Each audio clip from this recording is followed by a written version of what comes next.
Ministério da Saúde divulga o aumento dos índices de obesidade no Brasil, num período de 6 anos. Mais de 54% da população brasileira adulta está acima do peso. Alexandre enfrentou sérios problemas de saúde por conta da obesidade.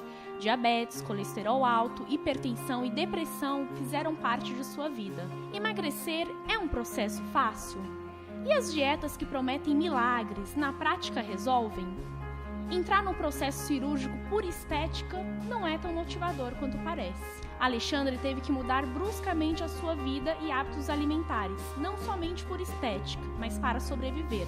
Levou mais de 10 anos até realizar a cirurgia de redução de estômago.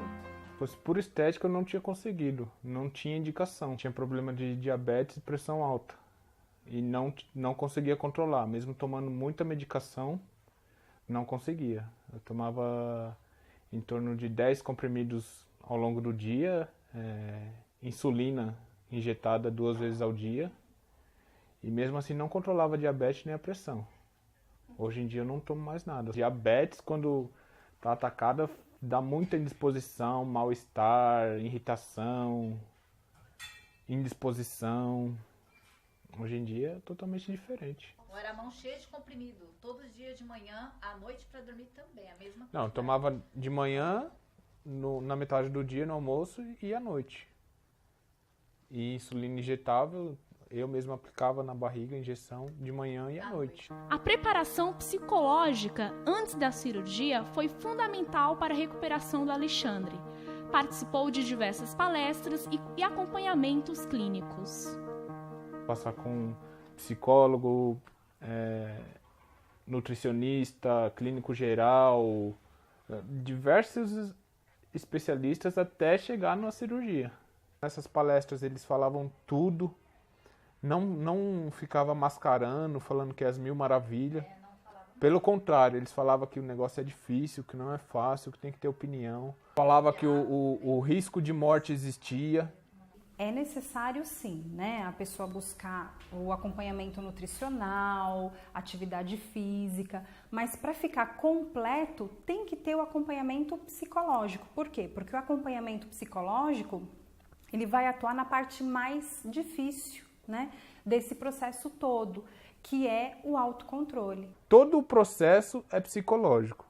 Se você não tiver uma cabeça que dá para acompanhar, que dá para fazer, não faça, porque tudo é psicológico. Eu já não vou porque eu sei que se eu for, passar vontade eu já passo, mas eu sei que se eu for, o risco de eu abusar e passar mal...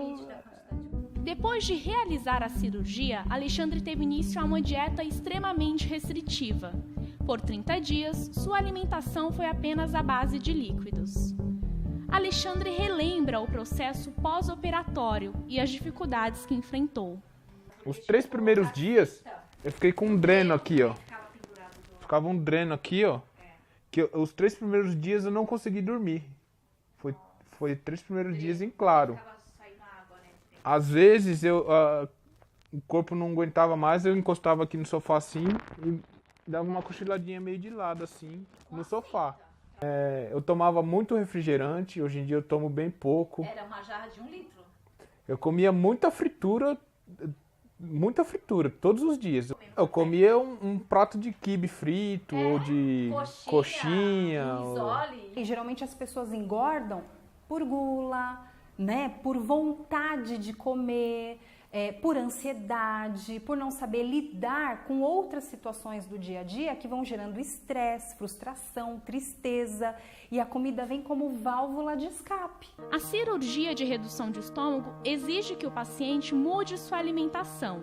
Caso contrário, sofre consequências na saúde. Às vezes eu até quero comer mais, só que não consigo.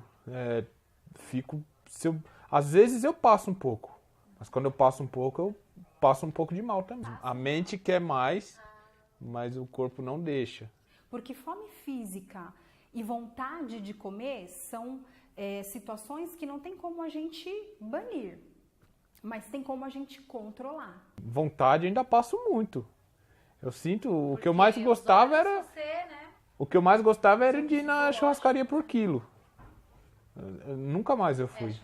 Não basta só saber o que fazer, né? O que comer e o que não comer. Porque isso, é óbvio, a gente sabe que uma maçã ela é muito mais saudável do que um cachorro quente. Mas por que, quando eu tenho que escolher entre a maçã e o cachorro quente, eu fico com o cachorro quente? No meu auge, cheguei a quase 130. Quando eu fiz a cirurgia, eu estava com 122, 123. O meu auge foi beirando 130, 128. Você mede quanto? 1,84. A esposa e a mãe de Alexandre foram pessoas fundamentais para a sua recuperação. Eu tinha medo do pós-operatório da alimentação, né? Tinha muito medo de não conseguir como fazer, né? Porque a gente tem muito medo no começo, né?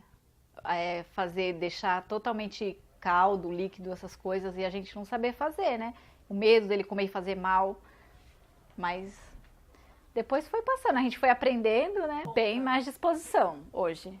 Hoje é outra pessoa, bem mais disposto, menos estressado. Era mais estressado, acho que por causa da quantidade de medicamento que ele tomava, porque ele passava a noite sem dormir, por causa da quantidade de medicamento. Levantava várias vezes à noite. Hoje ele dorme a noite inteira. Antes não, era sempre levantando várias vezes.